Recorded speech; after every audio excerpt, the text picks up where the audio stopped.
Welcome back to the Play-by-Play podcast. This is episode number 61, where today we will be going through all of the recent NFL head coach hirings and grading them all. And also by the end, we will be doing a full AFC/NFC championship review and be previewing the next matchup in a week for the NFL Super Bowl. If you guys are watching this on YouTube, please feel free to subscribe, leave a like, and comment down below, and share with your friends. And if you haven't already, go ahead and follow us on all social medias, that being TikTok, Instagram, and Twitter. All of the ads will be down below. And like always, you already know there will be a bar popping up right here. And without further ado, let's get into it.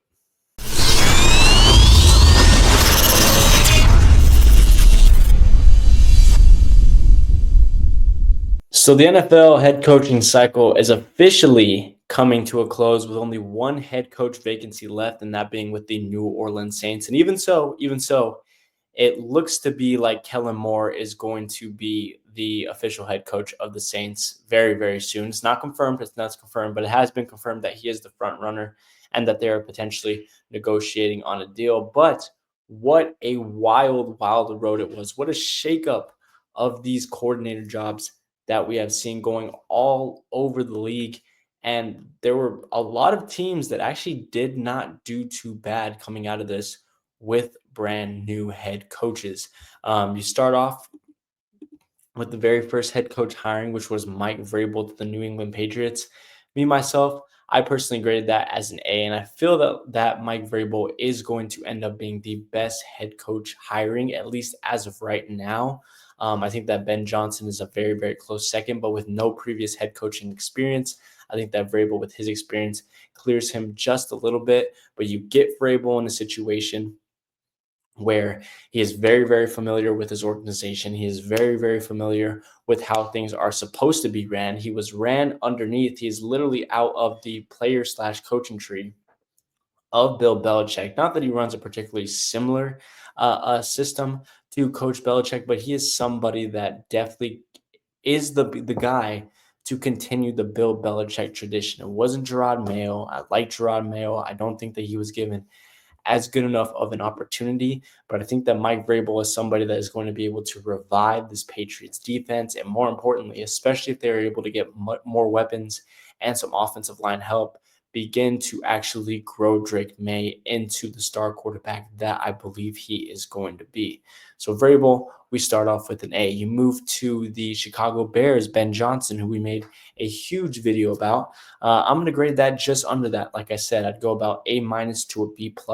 The reason that I'm not going A+, or even over Vrabel is, once again, the lack of coaching experience. And I do also think that despite a lot of the interviews that I've seen of Ben Johnson, and he looks great, by the way. I know that I said, in the past episode that I did not like some of his emotions, some of his attitudes, but that was purely me just looking at him off of the sideline work and him obviously in a coordinator role. I think him taking a lot of these interviews, some of the messages that he has for the players, and the fact is he looks really, really happy for the situation that he's in.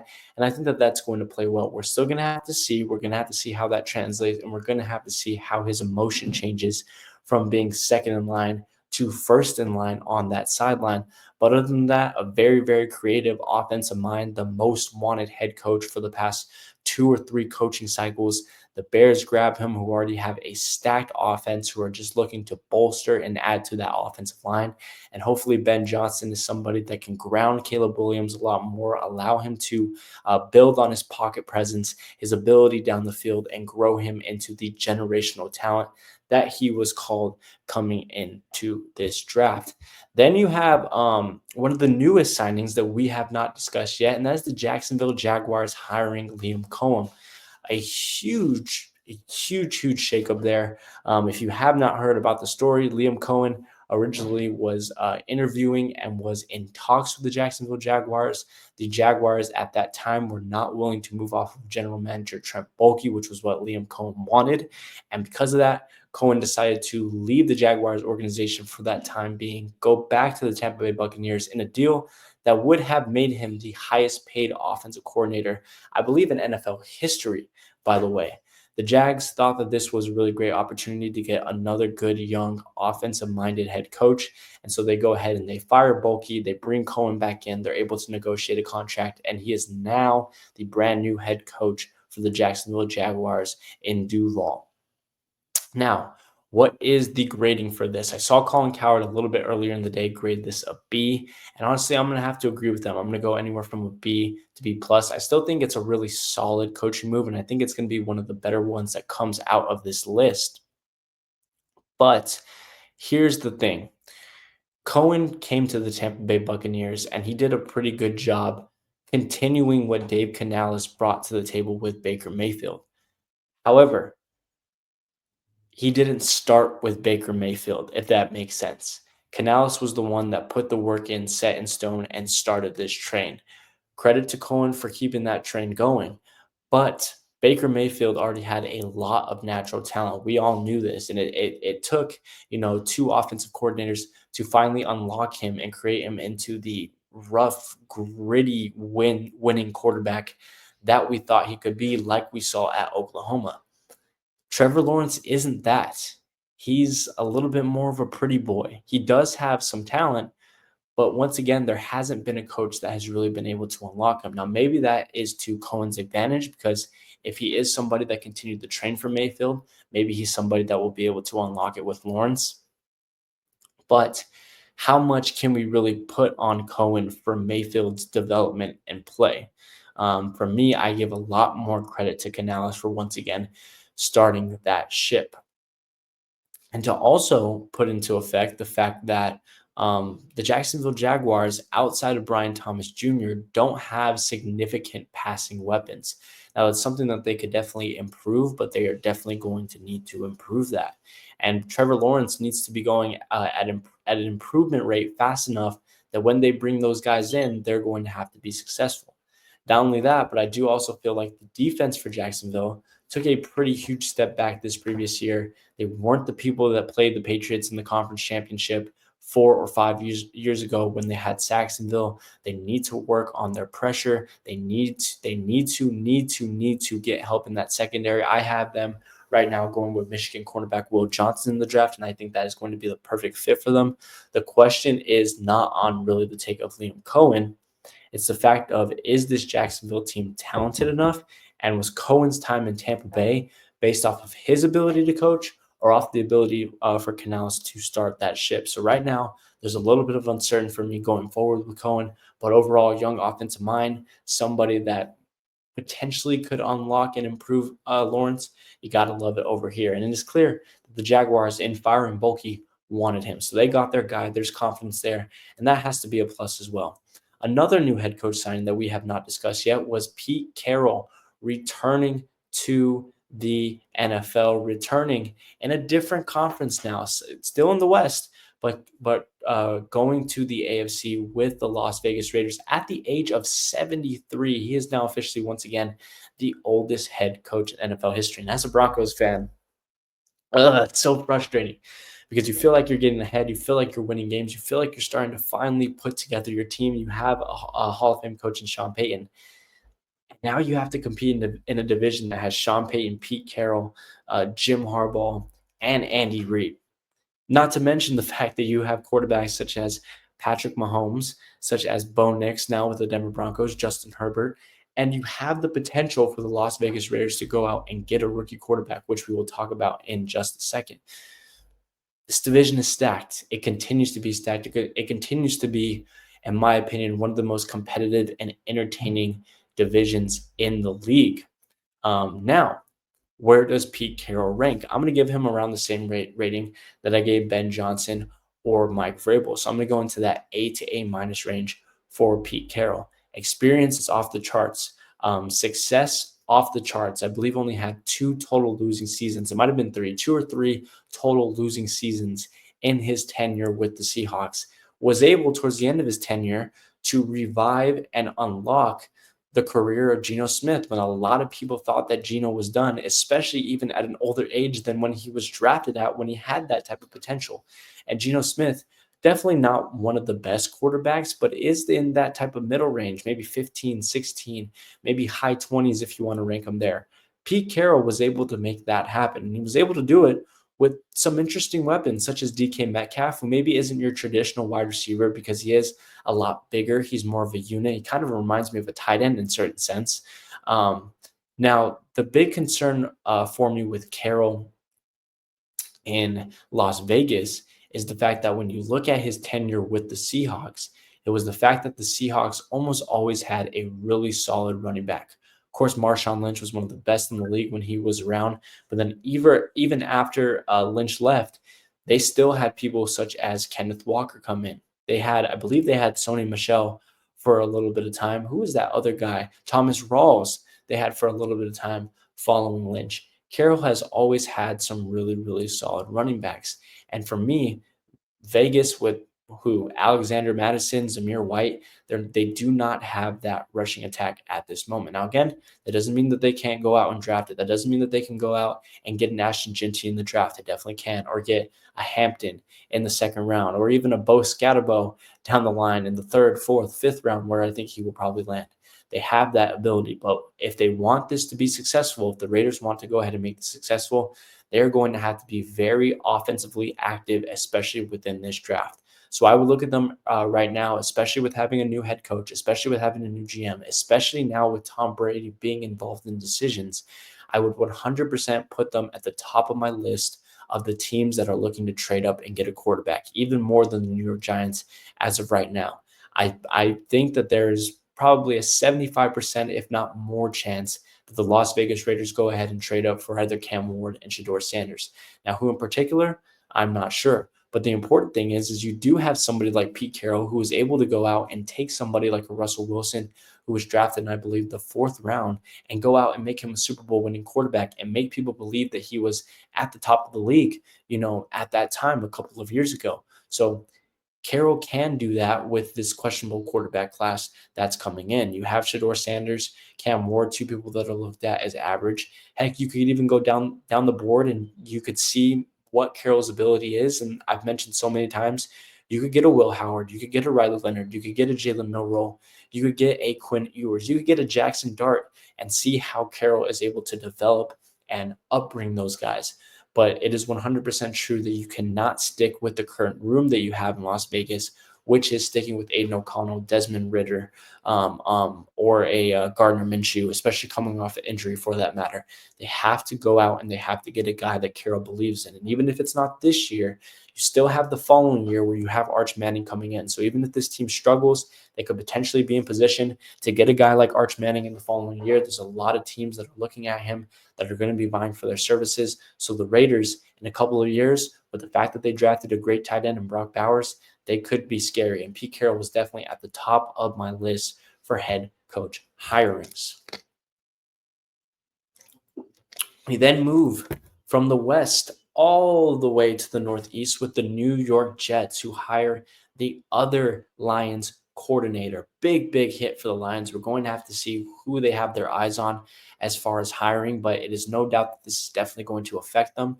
We'll see how great of a coach Dan Campbell is. We saw the situation a couple of years ago with the Eagles losing both Steichen and Gooden.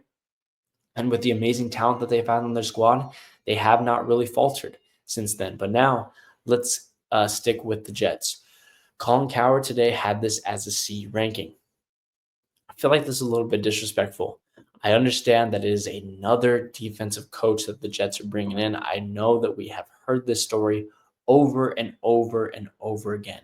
But in my opinion, when Robert Saleh came in a couple of years ago, up until the end when he got fired midseason, there did not, whether Aaron Rodgers was the quarterback, whether Zach Wilson was, whether it was whatever team that they had, it didn't seem to me like New York Jets players, like New York Jets ownership, like the New York Jets fans even really respected and believed in Robert Saleh.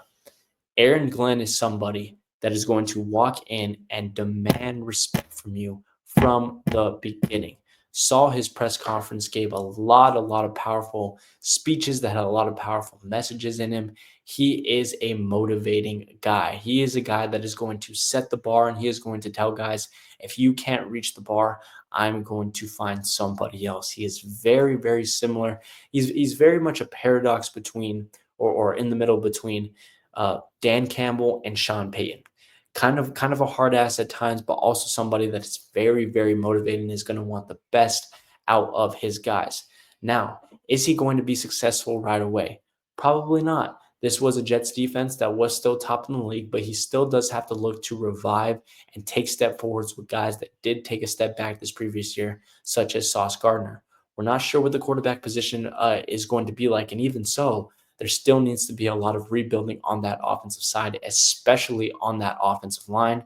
There needs to be the tight end spot needs to be filled. You likely need to get one, if not even two more wide receivers on that squad.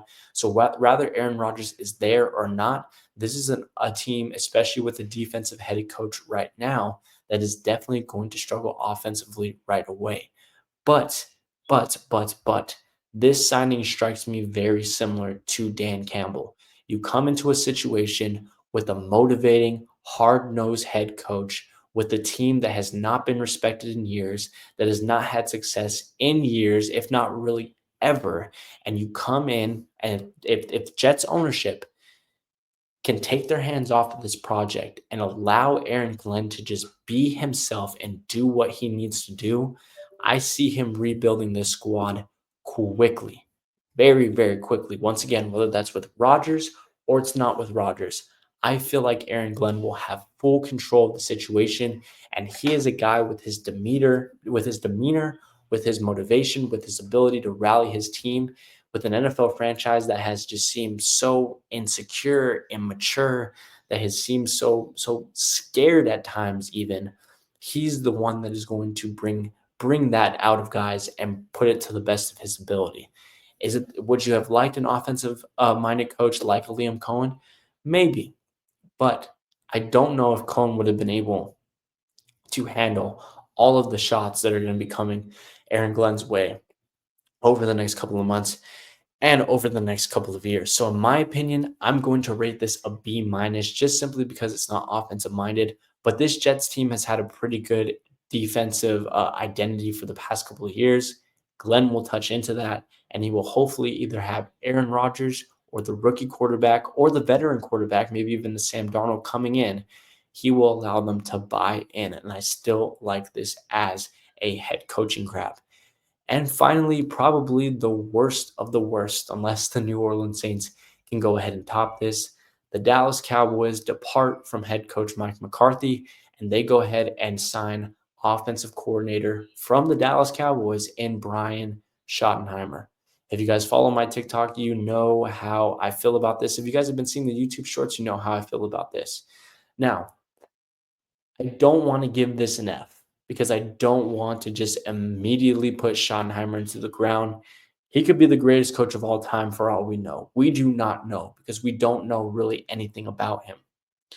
But due to the fact that he does not really have any type of play calling experience, the fact that this is his first head coaching job, yes, he has been under a lot of experienced head coaches such as Pete Carroll, but he's kind of just been a side piece.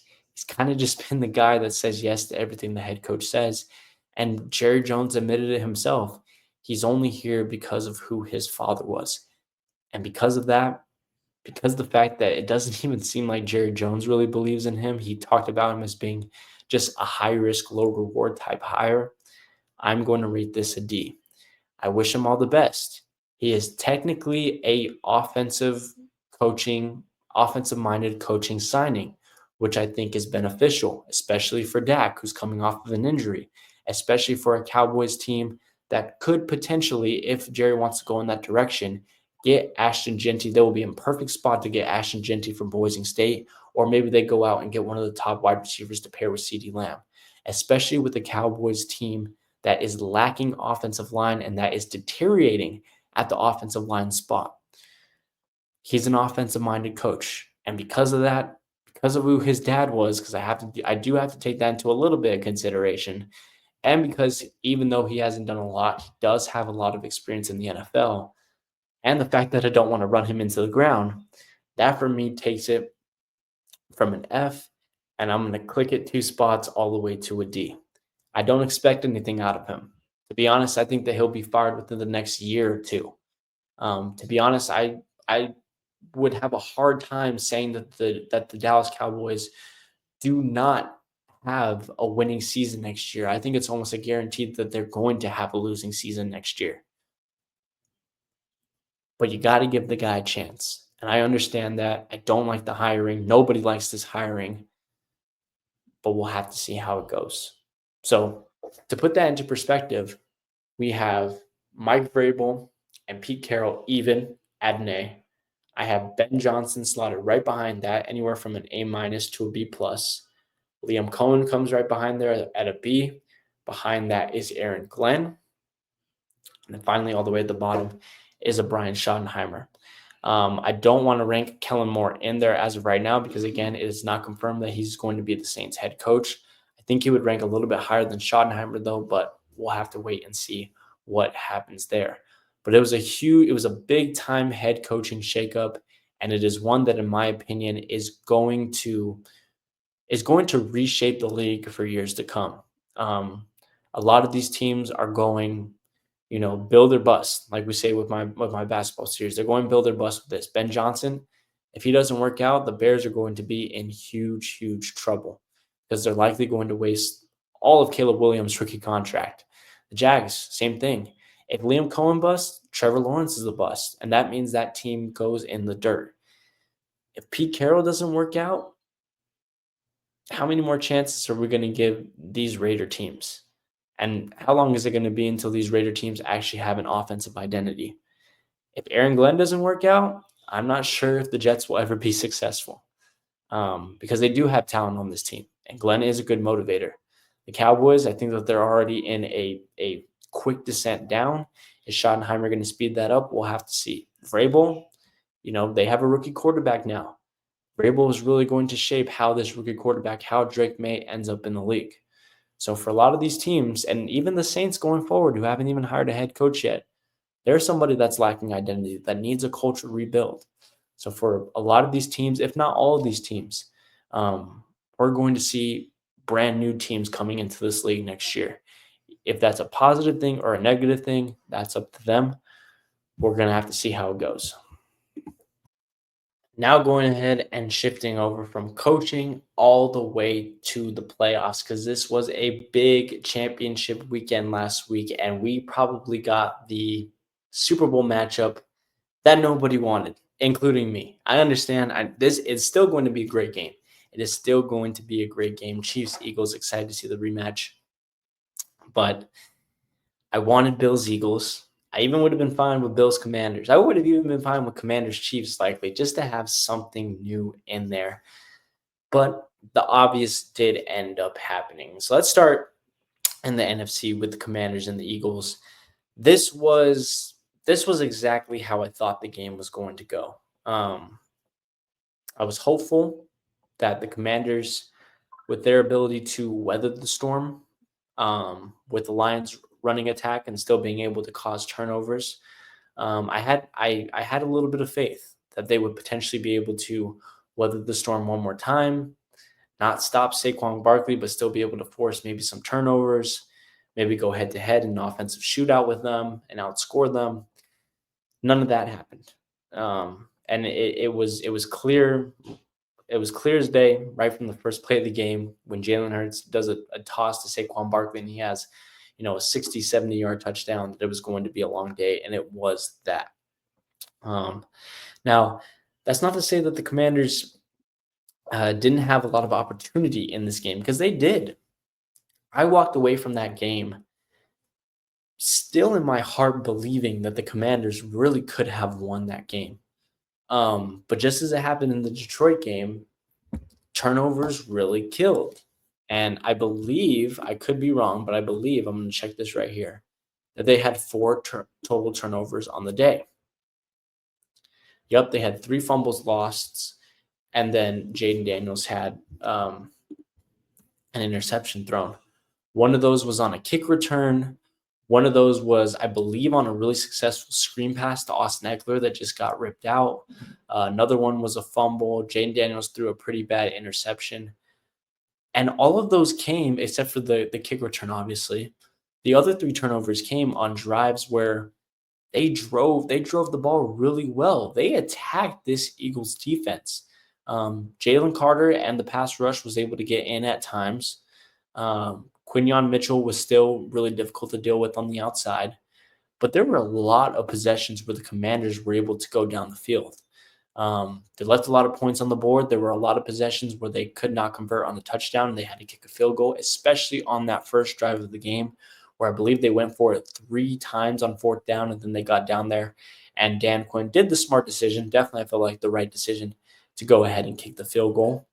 Um, but if you're a Commanders fan, there's still hope. There's still a lot of light at the end of the tunnel, because especially when you consider that this was a team that name-wise, talent-wise, you would have never expected to be in a conference championship game. De'Ami Brown is your second wideout. You have Brian Robinson pairing with Austin Eckler in the backfield, an average, if not below average, offensive line, a defense that's comprised of 35-year-old Bobby Wagner, Marshawn Lattimore that has been going through injuries and was traded midseason, Frankie Louvu has been seen as an average to above average linebacker. This Commanders team was never supposed to be in this situation. The fact that they were shows the fight that they had and also the amazing talent that Jaden Daniels was. So looking forward for them, they should not be discouraged whatsoever by this. They need to get more weapons. There's going to be plenty of receivers. They need receivers. There's going to be plenty of receivers out there that are going to be available. Tyreek Hill is going to be available. T. Higgins is going to be available. Those are two of the biggest names out there. There could be maybe Luther Burden or Emeka Ibuku falls to them in the draft. Maybe you go out, hey, I'm just saying stuff. Maybe you go out and get somebody like a JSN or a DK Metcalf, somebody like that, to go ahead and prove that. There are a lot of ways that they can go ahead and improve this passing attack. And of course, they need to continue to suit that offensive line. But the biggest thing for me is going to have to be that defense. They're definitely going to need a snag corner either in the draft or in free agency. And the run defense needs to be improved quickly, because both Gibbs and Barkley and David Montgomery had a field day on these guys, and it was really difficult for them to be able to recover. They were able to slow down progress within the red zone, but with the tush push and with some of Nick Sirianni's antics, Philadelphia was still able to push through. So Philly gets in. Big time for them. Second time in, I believe, 3 years for them. Hurts played all right. I felt that he played really good. He played really good with his feet. Saquon Barkley, man, it's just out of his mind. I'm here saying this now, that he is the best running back in the league right now. Number one in my eyes. The dude is just an animal. And he did it with an injury. I believe he had a hamstring injury going into the game and throughout the game. His offensive linemen were burned up, and he still torched that Commanders defense for, I believe, 188 total yards. I believe he had 2 touchdowns. The dude is a killer, and I'm excited to see him in his first Super Bowl appearance of his career. And Jalen Hurts, with that offensive attack, we've said this so many times on this channel, when the running attack is great, it makes the offense more unpredictable. And I think that you saw that with the Eagles' ability to have success in the passing game. It's because the Commanders were freaking out so much on the run that they had to run zone at sometimes. They had to do one-on-one man, and they had to just simply leave guys open because they wanted to attack. They did not want to give up big-time running plays, and that played into the passing game. So it's going to be on Kansas City, who we're going to get to in just a second, to be able to slow down so that the Eagles slow down that rushing attack, so that the Eagles can be more predictable, and they're going to have an easier time identifying what they are going to be doing. But as for the Kansas City Chiefs, another very disappointing game. 0-4 for Josh Allen against the Kansas City Chiefs in the playoffs, 4 straight losses. And to be honest, I can't put any blame on him anymore. A couple years back in their first, second, third game, I thought, Josh, just play a little bit better. You still played great. You still played amazing games, but maybe you just have to do a little bit more. But I think that this is to the extent of what he can do. He's had 4 great, consistent games against them. And I think at some point you have to look at head coach Sean McDermott and ask if his butt needs to be on the hot seat. I think that, you need to take a real good look at Joe Brady after that loss at offensive coordinator. There was a lot of people that were liking Joe Brady, and he hasn't really been in a lot of head coaching talks. Maybe it's a year too early for them. I know that this is his first year as an offensive coordinator, so maybe that'll be something down the line next year and the year after that. But he did not coach a very well game.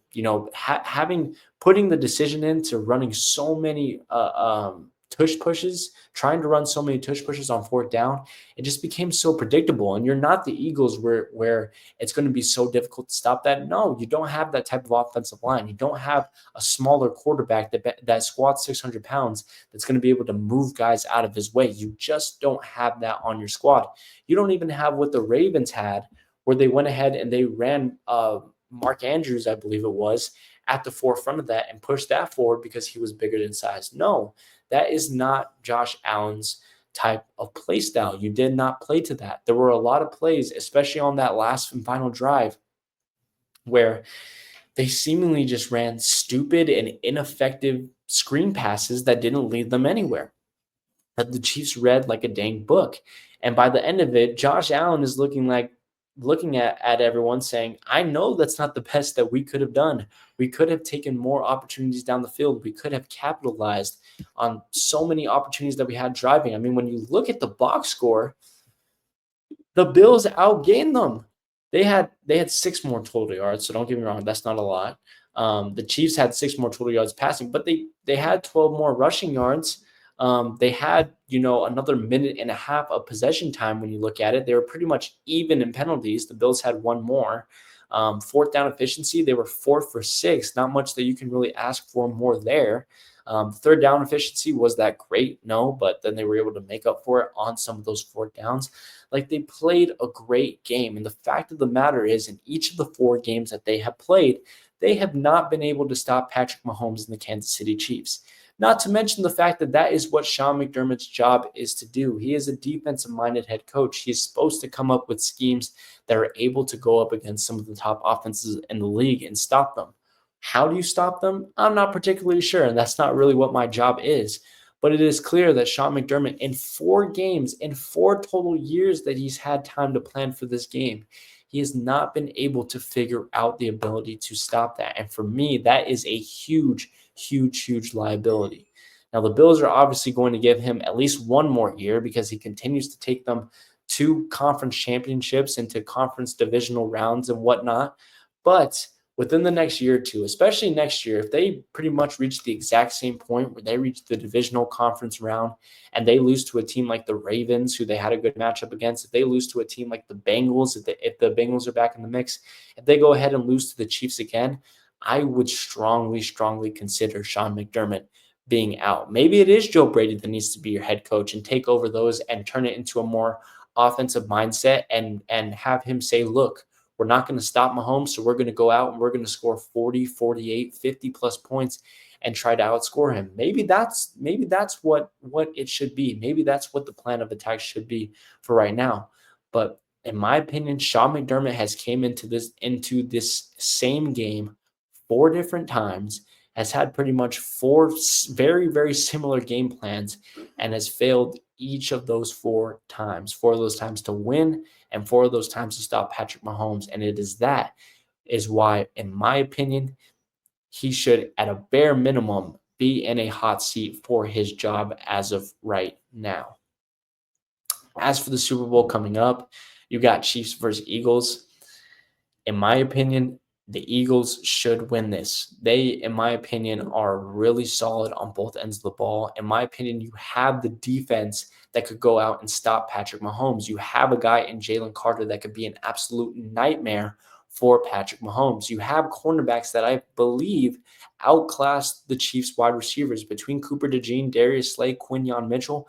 Those guys should have an easy time with guys such as Marquise Brown and Xavier Worthy. Even offensively, this is a great offensive line. You have A.J. Brown taking away Trent McDuffie, but then you still have Devontae Smith, and now you have a really solid running attack. The Eagles have all the ability to win this game, but they're facing Patrick Mahomes. And when you're facing Patrick Mahomes, when you're facing guys such as Tom Brady, there's always a chance. There is never doubting any of those guys. And I will put out an official prediction in the next week or so for this game. But as of right now, I'm taking the Eagles, but I just don't know if there's any denying Patrick Mahomes, especially when he has his sights on setting on making history with a three-peat, the first three-peat in NFL history. You have Andy Reid setting his sights on that history, Travis Kelce right by their side. I'm just not sure with the road to to their destiny that they have right now, if there's any denying them from getting that success that they crave. And really down the line, if there's ever anybody that is going to be able to deny them to continue to win games and win Super Bowls, this Chiefs team is here to stay, whether they win it this year or not.